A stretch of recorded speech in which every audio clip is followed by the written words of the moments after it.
Allah Maha Pemberi rezeki. Kita nggak boleh khawatir. Kalau kita, apa arti yakin dalam bahasa Arab? Istilahnya apa? Percaya dalam bahasa Arab istilahnya apa?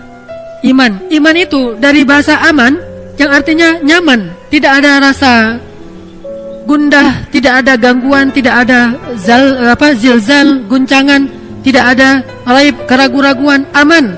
Maka orang yang beriman hatinya aman. Orang yang beriman hatinya tentram. Orang yang beriman hatinya nyaman. Kalau kita yakin bahwa Allah Maha Pemberi rezeki, maka kenapa kita merasa takut? Kenapa kita merasa sedih? Kenapa kita merasa khawatir? Kenapa kita merasa gundah? Kenapa kita merasa was-was? Kenapa? Berarti kita tidak benar-benar yakin Allah Sang Pemberi rezeki. Kenapa khawatir? Allah kan yang ngasih rezeki. Kenapa kita harus ngebela-belain banget sesuatu yang Allah benci? Kita ambil sesuatu yang Allah larang demi mendapatkan sesuatu nasi, katanya ikhtiar. Padahal Allah yang memberi rezeki, bukan pekerjaan, bukan seseorang, bukan siapapun, tetapi Allah lah yang memberi rezeki. Sehingga orang yang yakin kepada Allah bahwa Allah itu Maha Pemberi rezeki, dia tidak akan, pikirannya itu nggak akan kemana-mana, nyaman. Tapi ketika dia mulai suuzon sedikit saja, bisa nggak ya saya makan hari ini? Berarti dia sudah suuzon kepada zat Allah Sang Maha Pemberi rezeki. Kalau saya nanti nikah, saya bisa ngasih makan nggak kepada istri dan anak-anak saya? Asa ayyughniyahumullah, kata Allah. Allah yang akan mencukupkan kebutuhan mereka. Yughni bukan cuma cukup, memperkaya mereka. Ngapain lagi khawatir? Yang penting laksanakan perintah Allah. Kalau Allah bilang kerja, ya kerja. Allah bilang cari yang halal, ya cari yang halal. Setelahnya nggak usah khawatir. Maka belajar akidah itu nomor 1 dalam agama. Namanya fiqhul akbar, fikih terbesar. Baru setelahnya ada fikih asghar, yaitu ibadah dan muamalah. Fikih yang paling besar, orang Indonesia itu jarang belajar. Baru masuk ke musola, ke masjid, anak kecil baru TK atau SD langsung diajarkan tentang sholat, fikih kecil. Diajarkan tentang akhlak, fikih kecil. Sedikit yang diajarkan tentang akidah, yang itu adalah fikih besar. Sehingga walaupun dia udah sholat, walaupun dia udah tahu tentang ibadah, tapi dia belum punya keyakinan yang kuat sehingga gampang galau.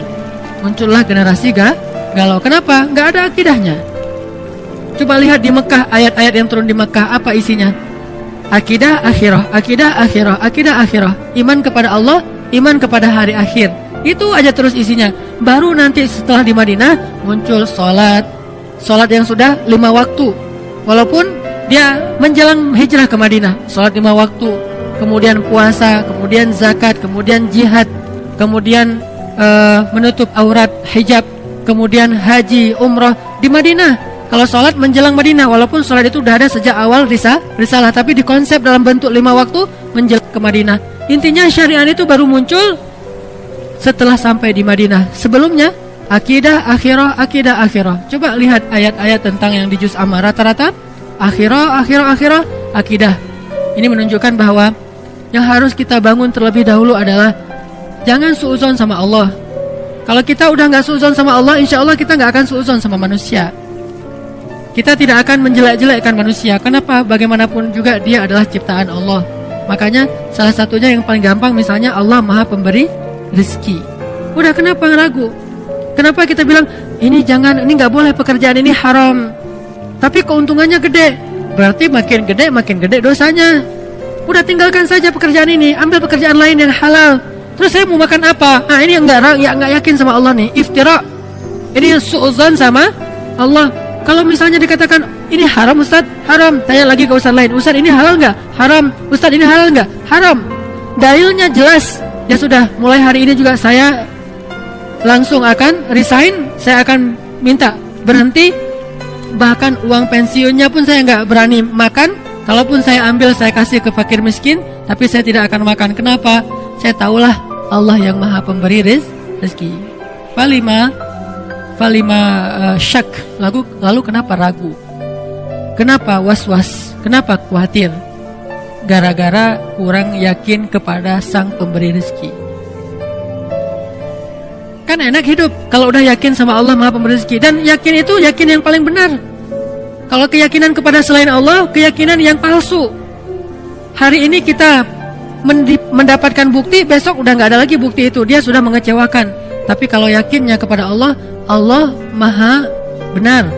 Kita sering mendengar itu, shadaqallah. Bahkan kalau ada orang yang ngaji lupa bilang shadaqallahul azim, kita protes. Tapi kita nggak percaya sama Allah, itu aneh tuh. Ada orang ngaji, kan shadaqallahul azim itu bukan bagian dari ayat ya. Jadi kalau kita habis ngaji bisa bilang shadaqallahul azim itu dengan keras atau pelan. Nggak harus shadaqallahul azim. Itu kan qori. Kan kita nggak harus gitu. Kita bisa baca misalnya wasa'at masira shadaqallahul azim. Bisa. Atau bareng-bareng shadaqallahul azim semuanya kan bisa kan? Namanya juga bukan ayat. Kalau lupa dibaca pun tidak dosa. Tapi karena luar biasa ya kita ya, hebat. Kalau ada yang lupa bilang shadaqallahul azim, Ustaz kok tadi nggak pakai shadaqallahul azim? Tapi giliran dikatakan yang tadi, Allah Maha Pemberi rezeki, tinggalkan pekerjaan itu. Terus nanti saya makan apa? Mana shadaqallahul azim? Mana yang dia bilang Allah itu Maha benar? Udah gitu terjemahannya salah lagi kan? Maha benar Allah dengan segala firman-Nya. Padahal apa? Maha benar Allah yang Maha Agung. Oh kok gitu Ustaz? Kan udah berpuluh-puluh tahun sejak zaman Soekarno kita udah Maha benar Allah dengan segala firman-Nya. Itulah orang kita, kalau udah jadi kebiasaan nggak mau lagi diubah. Takut dengan perubahan. Dia bilang nggak boleh fanatik. Kenapa fanatik kepada yang nggak benar? Kenapa nggak berfanatik kepada yang benar? Itu aja udah terjemahannya salah. Dan terus kenapa juga harus kalau ada qori itu terus sari tilawah harus perempuan? Mentang-mentang gara-gara istilahnya sari gitu harus perempuan?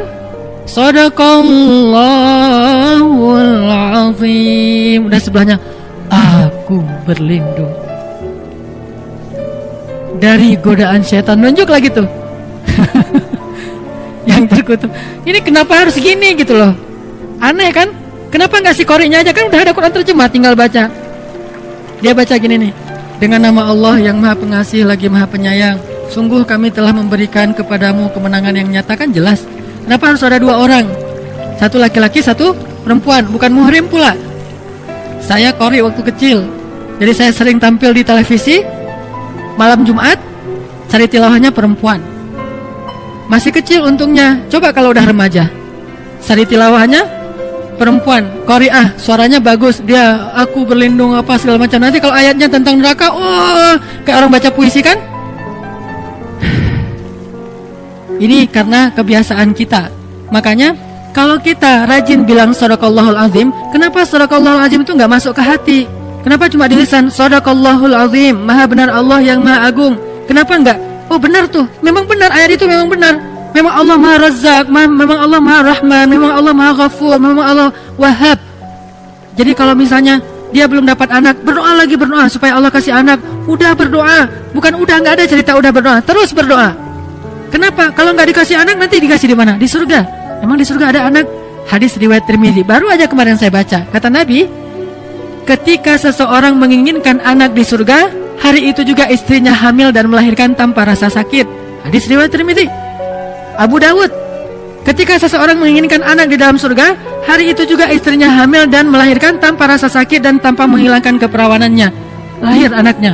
Berarti kita punya anak banyak di surga? Punya anak banyak. Makanya gak usah berputus asa, minta aja anak.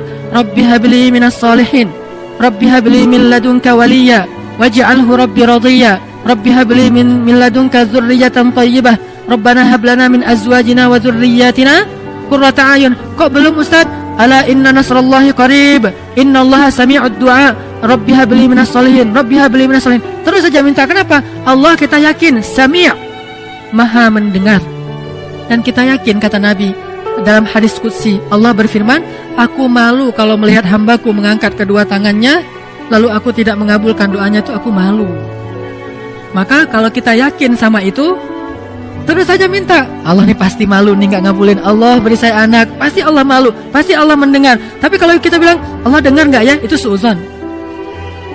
Allah mau ngasih gak ya, saya khawatir Allah gak akan ngasih, itu suuzon. Karena Allah sendiri mengatakan, aku ujibu da'watad da'i idza da'ani. Aku pasti mengijabah, pasti aku akan memberikan apa yang Mereka minta, maka mintalah ke Allah. Kalau kita ragu, Allah ngasih nggak ya? Allah mendengar nggak ya? Berarti kita udah su'udzan terhadap Allah, iftira.